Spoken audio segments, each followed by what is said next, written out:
BBM at inaming basura na ang Pilipinas? Pag-usapan po natin. Ano raw ba ang nawawala sa Pilipinas? Pag-asa ng mga Pilipino o si VP Sara Duterte? Ako, hinahanap ni Claire si VP Sara. Oh, sino ba raw ang nawawala sa Pilipinas?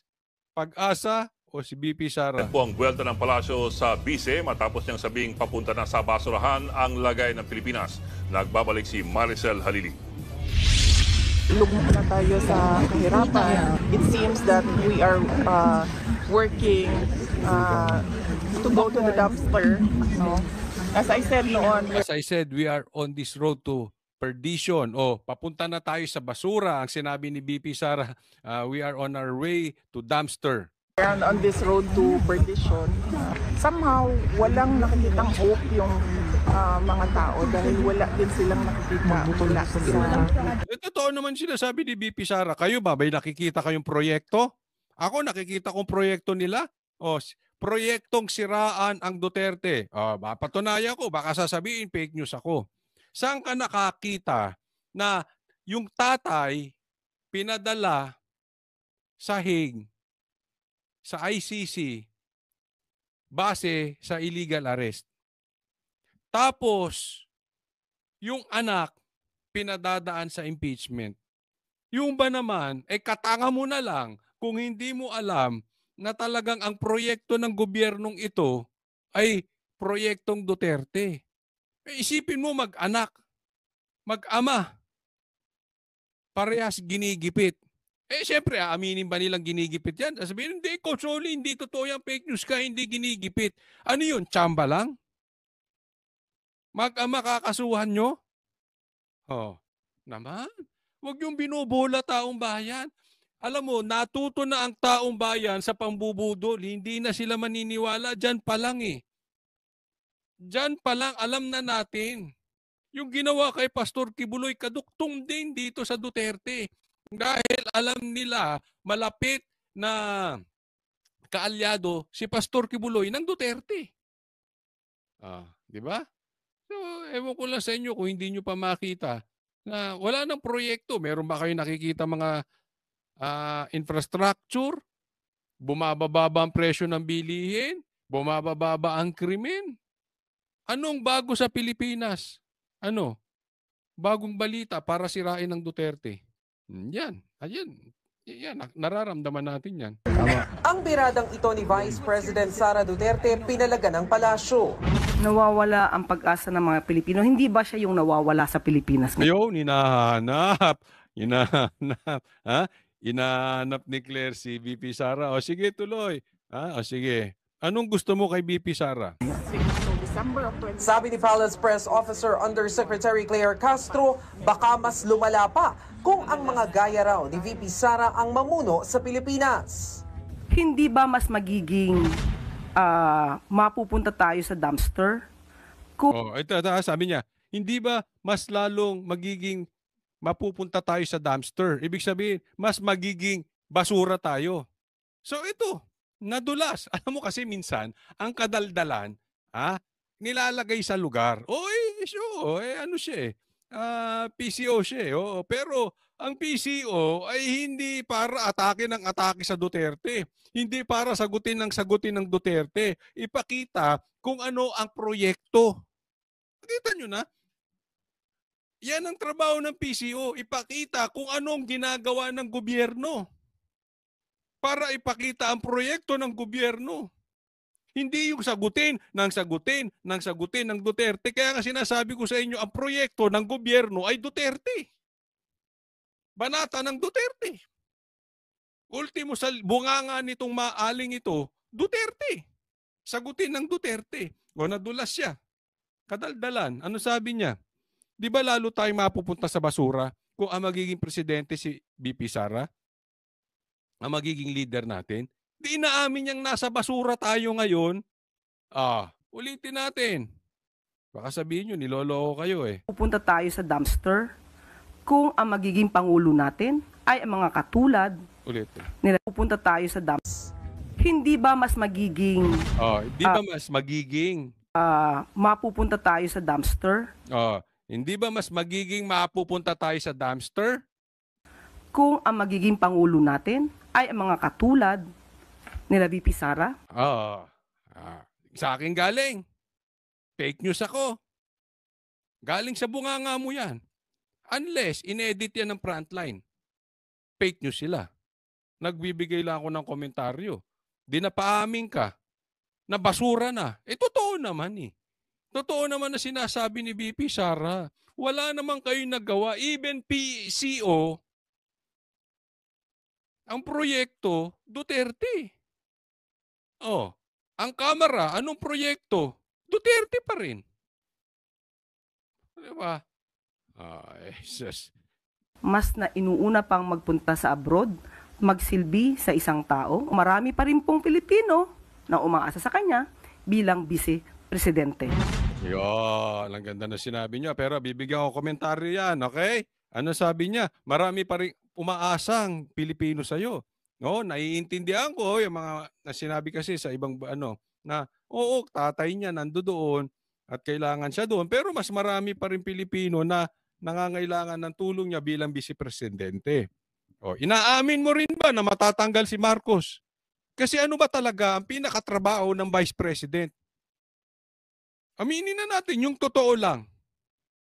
Spare tire ng presidente. Pag matitigok ang presidente, pag matatanggal ang presidente, o kung ano man mangyayari sa presidente, o kung hindi niya na kayang i-perform ang kanyang trabaho, sinong papalit? Vice President. So hanap ka ng hanap kay VP Sara, pinauuwi mo siya. At maraming siyang trabaho dito. Anong trabaho sinasabi mo? Papalitan na ba si Marcos? Yan ba ay nadulas ka na naman, Claire? Nadulas ka na naman na parang pag-amin mo na matatanggal si Marcos sa madaling panahon? Sa lalong madaling panahon, matatanggal si BBM mo? Ganun ba? Kasi inalis na, wala na sa kanya yung DepEd. Inalis na nga yung mga pondo, even the intelligence funds ng Office of the Vice President. Paano gagalaw si VP Sara? Wala naman siyang posisyon sa cabinet. Wala na rin siyang pondo. Kakapiranggot. So pinauuwi mo dito. Gagampanan niya na trabaho? Anong trabaho? Papalitan si Marcos? Hindi ako sedition niyan, ha? Tama ba ako? Sige, pakisagot niyo dyan. Di ba? Inaamin mo na. Bakit ka pauwi kay VP Sara? Nararamdaman mo na bang matatanggal si Marcos at kailangan ng palitan ni VP Sara? Nadulas ka na naman doon, ha? Attorney Claire. Presidente.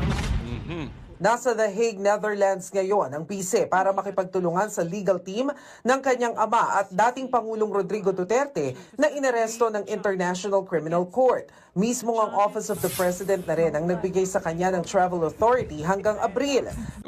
Binigyan naman siya ng travel authority ni BBM hanggang Abril. Bakit ba excited ka? Tapos na ba ang April? Claire? Di sana sinabihan mo yung amo mo, yung bossing mo, wag mo nang bigyan ng travel clearance. Ang problema kasi rito, siguro, obligado si Marcos bigyan ng travel clearance to kasi pag hindi niya binigyan ng travel clearance, magagalit na naman ang taong bayan kay Marcos. So, pero ayaw niyang nandoon si Sara. Di ba? Yan ang style ni Marcos eh. Hindi niya madiretso. So, bigyan niya. Pero anong gawin? Pahanap mo kay Claire. Pabalikin mo yung Claire dito. Dakdakan mo ng dakdakan sa media para bumalik yan si Sara. Di ba? Yan ang style ni Marcos. Anong patunay? Fake news ka? Di ba? Ano sabi niya? Ayaw niya sa impeachment. Pero nagkaroon ng impeachment. Nangunguna pang nagpirma yung anak niya at saka kahuli-huling pumirma, di umano, si Tambaluslos. Ano ibig sabihin nun? Hindi pa papasukin ng ICC. Pero pinadala si Marcos, si PRRD ron. Di ba? Style ni BBM yan. Hindi niya aaminin. Kasi walang B. Walang B yan si Marcos. Walang B. Eh, umisip ko ano yung B? Backbone. Oh. Walang B yan si Marcos eh. Tapos, ihayaan niya yung iba magsalita. Di ba? Pero paalala ni Castro kay VP Sara, may trabaho pa siya rito sa Pilipinas. Obligasyon po niya maging vice presidente. Anong trabaho ng vice presidente? Palitan ng presidente. Pag hindi na kaya, inaamin mo, matatanggal na si Marcos, naaamoy mo ba? Pero ito sa akin lang.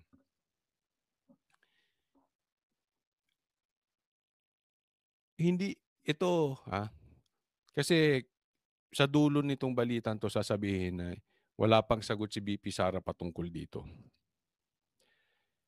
Alam mo ito si Claire, parang walang puso.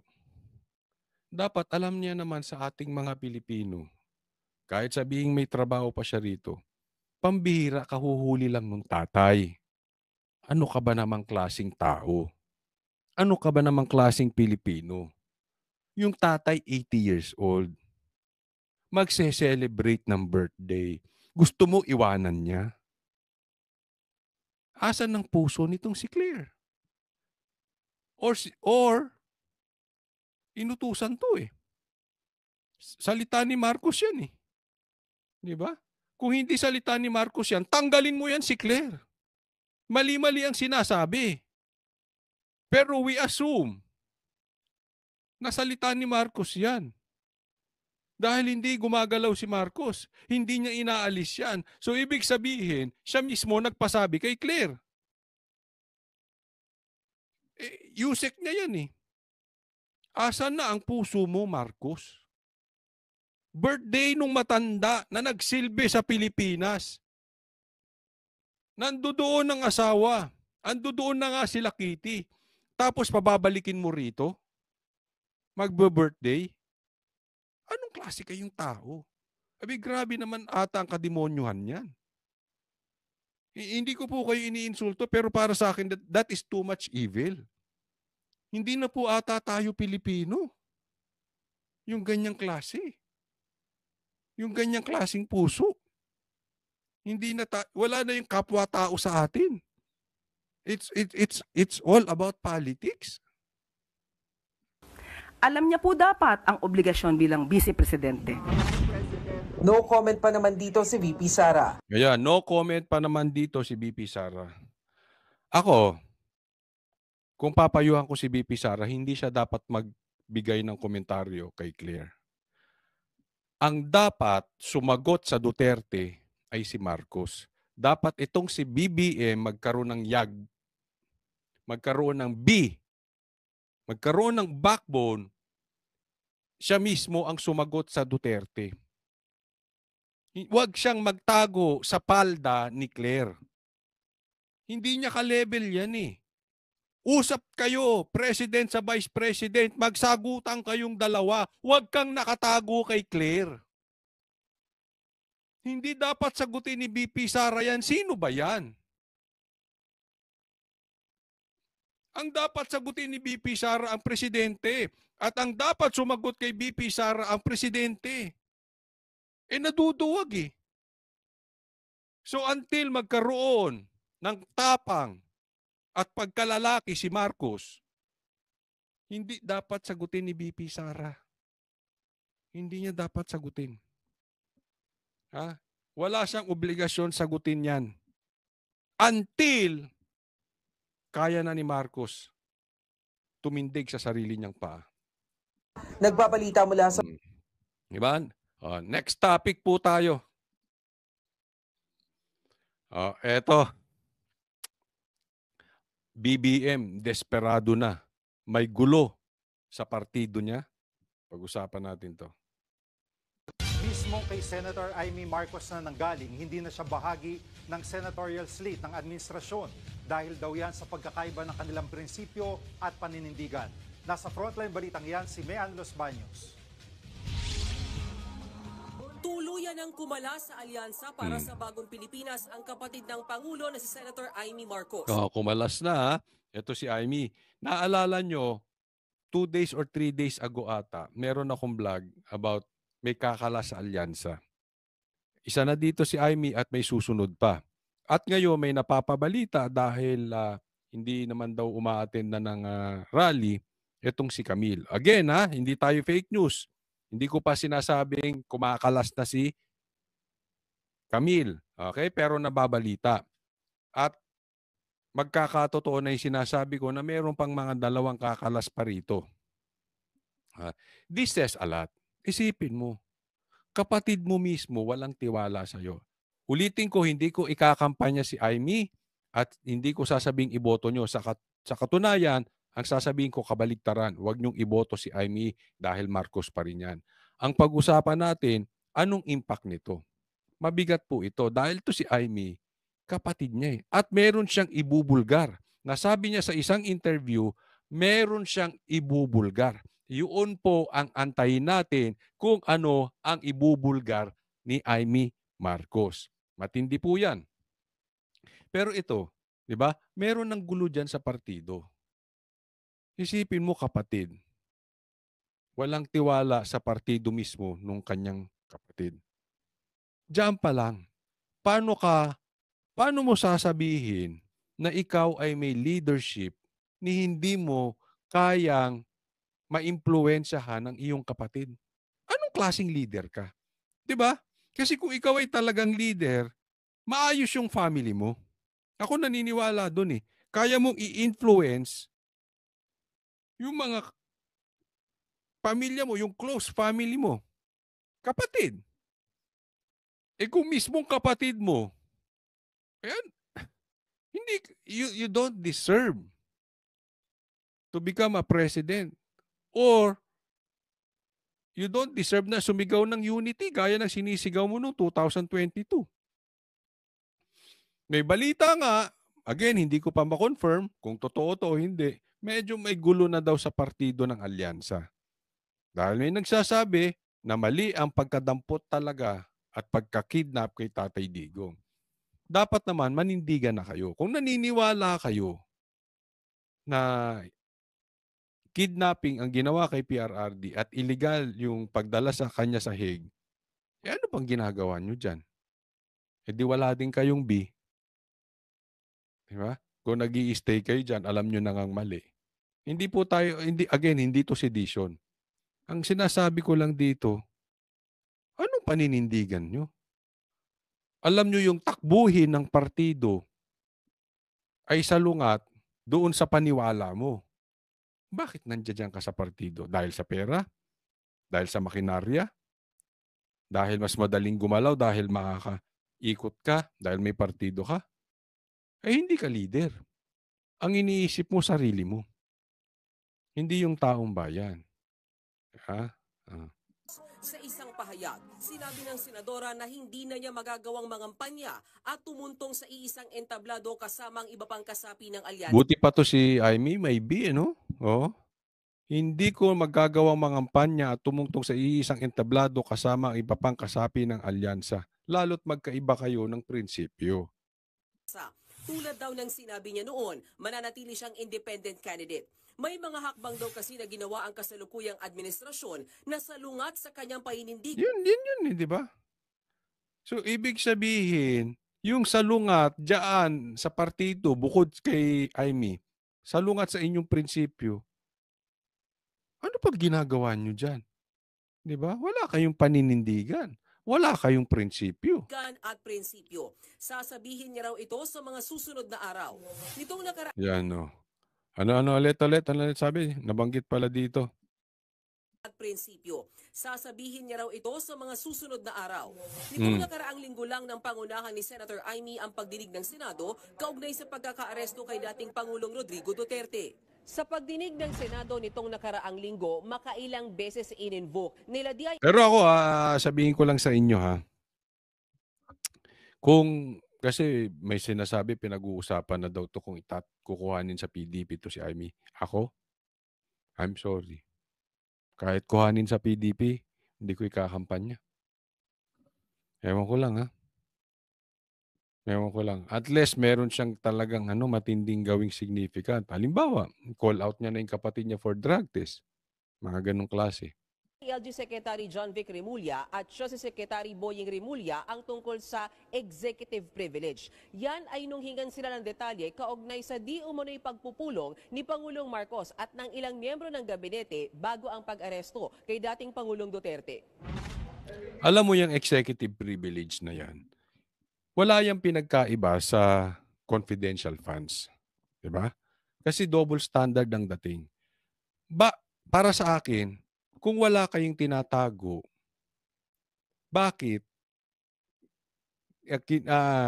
inaano nyo yung executive privilege? Kasi tuwing tatanungin na sila at nasusukol na sila at nako-corner na sila ni Amy, anong sasabihin nila? Executive privilege, hindi kami pwede magsalita. Kung wala kayong tinatago, ba't hindi kayo makapagsalita? Ganun kasimple lang yun eh. Ano sasabihin nyo sa akin? Nasa batas yan. Same thing sa confidential funds. Nasa batas yan eh. Hindi ka pwede magsabi ng kung saan mo dinala yung pera kasi delikado yung mga tao kung kanino napunta yung pera dahil ginawa nga itong Intel. Di ba? Ibig sabihin, labag din sa batas na ikaw ay magsabi kung sino yung mga tao na yung binibigyan mo ng pera dyan sa confidential funds. That's why I'm telling you, itong sila Boying, itong sila na nagkiklaim or kung sino man nagsiklaim na dapat sabihin kung saan dinala yung confidential funds, tapos bagla kayo magsasalita ng executive privilege, you are double standard, you are hypocrite. Nasa batas, hindi ka pwede magsalita. O sige, executive privilege. Nasa batas din, hindi ka pwede magsalita patungkol sa confidential funds. Same? No. Diba? Alam ko kasi problema dito sa mga ito. Double standard. Bakit si Marcos? Ang laki-laki ng confidential funds, kinwestiyon nyo ba? Anong sabi nga eh? Napakadaming may confidential funds. Bakit ang sinilip nyo lang si BP Sara? Yan yung sinasabi natin, ang proyekto ng gobyernong ito ay proyektong Duterte lang. Ano bang nagawa nila? Pinadala si PRRD sa Hague. Kinasuhan ng impeachment si BP Sara. Ano pa proyekto nila? Wala. Anong sinasabi ng PCO? Anong pinagdadaldal ni Claire? Duterte. Ano proyekto nila? Duterte. Anong naitayo nila? Duterte. Why? Hypocrites. Ang executive privilege ay kapangyarihan ng Pangulo at ng Ehekutibo na hindi sa publiko ang anumang confidential na impormasyon. Pero hinala ni Senator Amy, may tinatago anyang mahalagang katotohanan. Mas lalo lang daw lumakas ang hinala niyang nalabag ang saligang batas at nabawasan ang ating soberanya sa... Totoo yan. Ako agree. Actually, hindi na nakatago. Talagang nalabag ang saligang batas natin. Hindi nga lang nalabag. Para sa akin, nababoy. Nababoy ang puso ng mga Pilipino. Nababoy ang karapatan ng mga Pilipino. Mahal na mahal nila si Tatay Digong. Dinala doon ng mga iilan na sakim sa kapangyarihan. Pagkakaaresto sa dating Pangulo. Mula nang maaresto si Duterte, ilang beses nang hindi sumipot si Senator Amy sa mga campaign rally ng alyansa. Pero dati, lagi siyang kasama sa ini-endorso ni PBBM. 12-0 po. I-shade nyo na kagad. Ayan, 12-0. Di fake news ka ngayon. Bakit? Nabawasan ka eh. Paano magiging 12-0? So dahil ba ibig sabihin, umalis na si Amy dyan? Hindi na dapat iboto si Amy? Fake news ka. Dapat ikaw ang iniimbestigahan ni Abante. Dapat ikaw ang iniimbestigahan ni Paduano. Dapat ikaw ang sinasabing fake news ni Claire. Sabi mo 12-0 eh. Paano na yan? Pero ito yan. Papalitan. Di umano, papalitan daw. Hindi ko sinasabing baka sabihin fake news tayo. Okay? Hindi ko pa kinukumpirma kung papalitan or hindi. Pero may balitang papalitan. Sana lang ang ipapalit mo hindi galing sa dilaw. Kasi kung lihitimong dilaw, especially galing sa pamilya ng nagpatalsik sa tatay mo na ayaw ipakulong, ay ayaw pabalikin ang tatay mo, ayaw kayong pabalikin dito, ayaw ipalibing yung tatay mo sa libingan ng bayani. Kung galing doon, it shows how desperate you are. Desperado na ang gobyernong ito pag ang pinalit kay Aimee o kung sino mang aalis sa alyansa, ang ipapalit ay dilaw. That is very obvious. Katanga mo na lang kung hindi mo pa naiintindihan yan. Katanga mo na lang talaga. Desperado na yan. Saan ka pa? Kung lang naman na kung ang kukuhanin mo ay galing sa dilaw, lalo-lalo na galing sa pamilya na nagpatalsik sa inyo, anong klaseng kababuyan yan? Sinuka mo, kinakain mo yung suka mo. Ew! Kayo, kaya nyo kumain ng suka? Ganyang kadiri. Ganyang walang kapanindigan si Marcos, ganyang walang B si Marcos, at ganyang kadesperado ang gobyernong ito, just in case. Yun pa ang kukuhanin. At kung yung mga yun naman ay makikialyado sa Marcos na sinasabi nila dating diktador, magnanakaw, mamamatay tao, etc., etc., kung ano-anong binato kay Marcos, tapos pupunta ka dyan, anong prinsipyo meron kayong mga dilaw kayo? Hindi po unity tawag dyan. Walang prinsipyo. Kasi iba yung unity. Yung we agree to disagree. Pero hindi namin gagawin yung sa tingin namin mali ang prinsipyo. Halimbawa, paano ba yung we agree to disagree? Yung iba, gusto ng may color coding. Yung iba, ayaw. Yeah, pwede kayong just agree to disagree. But definitely, yung tinatawag mong magnanakaw, sasamahan mo, wala ka ng prinsipyo nun. Di ba? Hindi yan unity. Kawalang B yan. Both ways yan. Titingnan natin. Titingnan natin kung ganun na sila kadesperado. It shows how strong. Alam mo pag nangyari yun, sa tingin ko sure win na ang PDP. Maniwala po kayo sa akin, sa tingin ko sure win na ang PDP. Bakit? Nakikita na talagang sa survey lang sila malakas. Hindi ko alam kung sino pa nga nagpa-survey. Malamang sila din yan. Pero ganyan sila kadesperado. Sipin mo, lantarang pareha sila kakain ng sinuka nila. Halatang-halata, Duterte malakas. Halatang-halata na talagang maltindi ang kalaban ng mga Duterte. Possibly, hindi natin alam. Baka mamaya may mga malalaking pumopondo pa. Makakaaway ng Duterte, tinamaan ng kanilang negosyo dati. Dahil sa matuwid na pamamalakad ni PRRD. Antayin muna natin. Basta sinasabi ko lang, pinapangunahan ko. Kung ang kukuhanin ni Marcos o ang isasali niya dyan ay galing sa dilaw, lalo na sa pamilyang galing sa nagpatalsik ng tatay niya. At sa dilaw naman, kung sila'y aanib dyan, inuunahan ko lang po.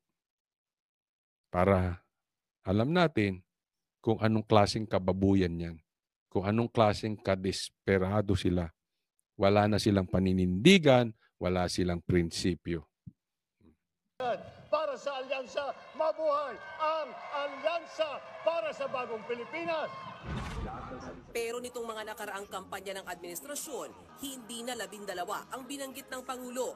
Huwag natin gawing alyansa lamang nitong 11 na tao, 11 na kandidato. Fake news, di ba?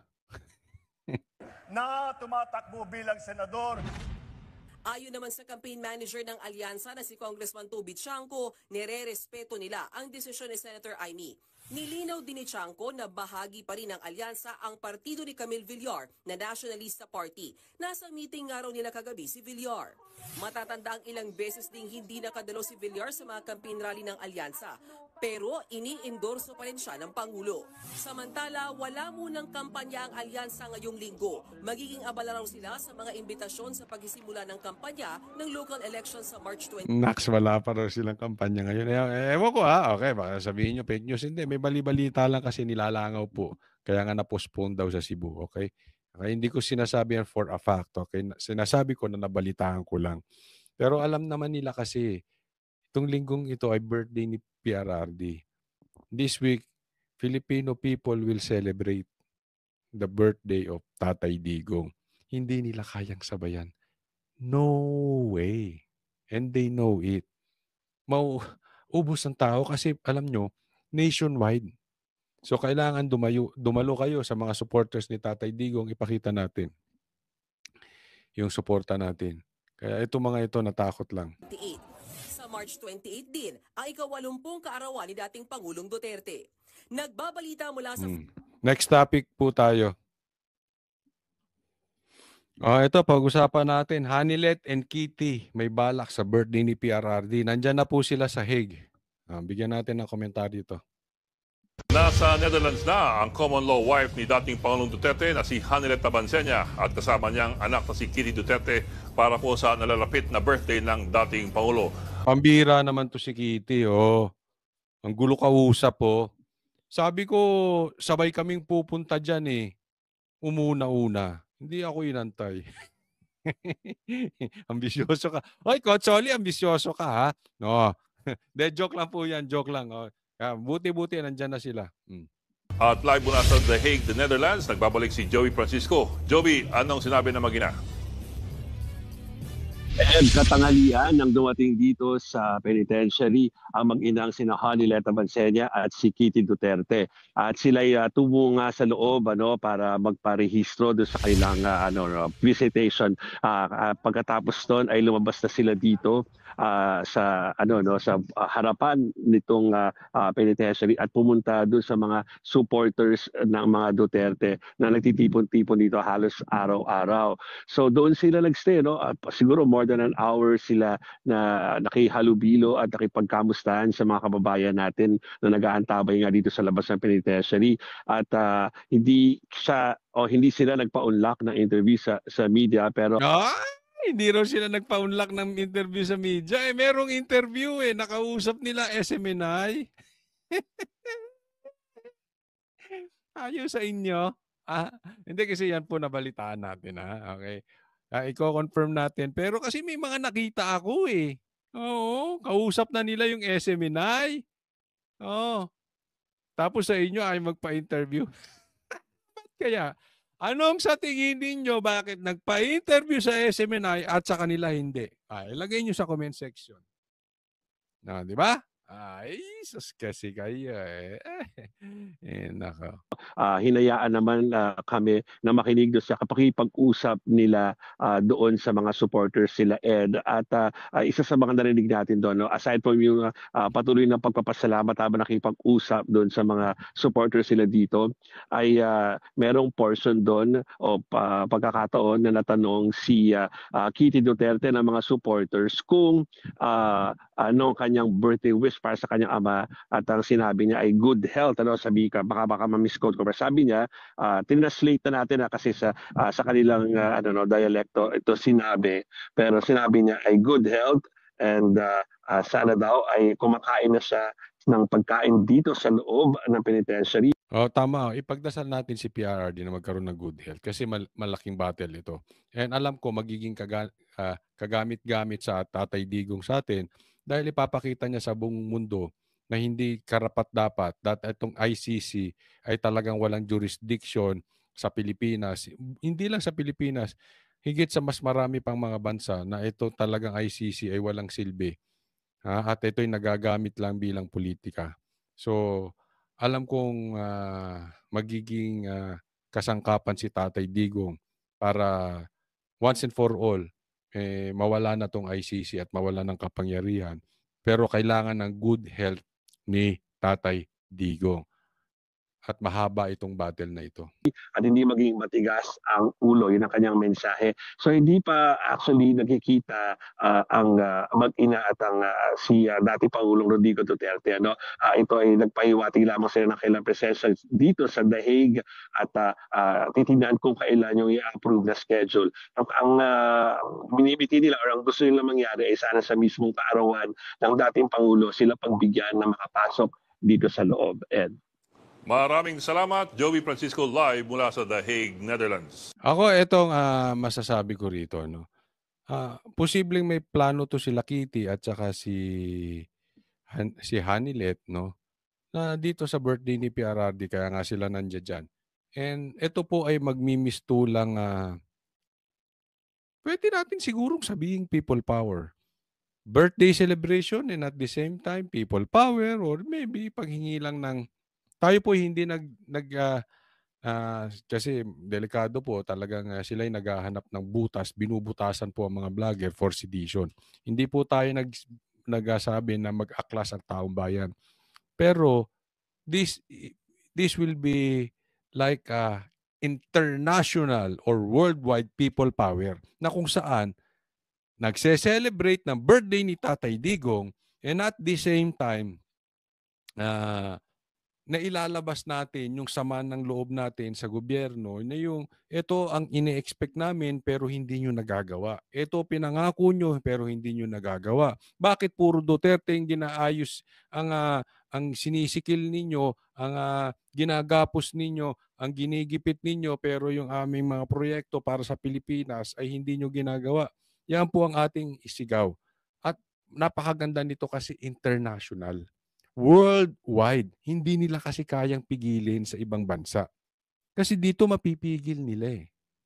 Yeah? Halimbawa, nationwide din ang magiging rally sa Pilipinas. Pero alam mo naman, di ba? Pag dinisperse yan ng police torre, wala na. Halimbawa, may pupunta sa Maynila, galing sa ibang bansa, ay sa ibang lugar, sa probinsya. Haharangan lang yung mga choke points, haharangan yung mga kung saan dadalo ang mga taong pupunta sa Maynila, mababawasan po ang mga dadalo. Pero sa international, pag dyan po, yan, sabay-sabay, international, buong Pilipinas, buong mundo may nagrarally. Now, the international platform, makikinig. The international crowd will start to listen. Bakit ito nililiti sa ICC pero mahal ng buong mundo? Doon pa lang, magtataka ka na eh. Ako sisiguraduhin ko sa inyo, in my opinion, kung halimbawa makulong at litisin sa halimbawa, bumaliktad ang mundo, si Marcos naman ang litisin dyan, si BBM, walang siguro magrarally sa tapat ng Netherlands.